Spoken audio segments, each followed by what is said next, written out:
Let's create this look together using all SAOI Cosmetics brushes. I'm starting by applying a black pencil to the very outer corner of my lid, and then lightly blending that out with our S04.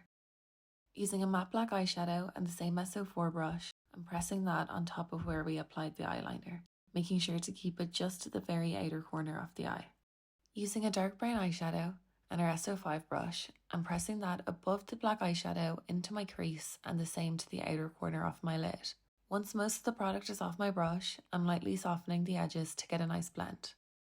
To blend out more, I'm using a lighter brown on the tip of our S07 brush and lightly blending that towards my brow and centre of my lid. I'm applying a matte cream shade to the other side of my S07 and applying this to the inner part of my lid. I'm also blending it softly into my crease and inner corner of my eye to really brighten.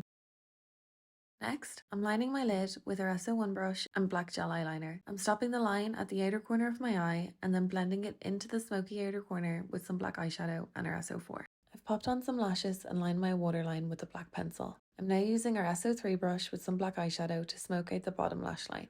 I'm then using a bit of the dark brown eyeshadow to soften the black, making sure to blend it to the very outer corner so it all blends together. And lastly, finishing off the look with an inner corner wing. And that's it. I hope you like this look. If you have any questions, just leave them down below.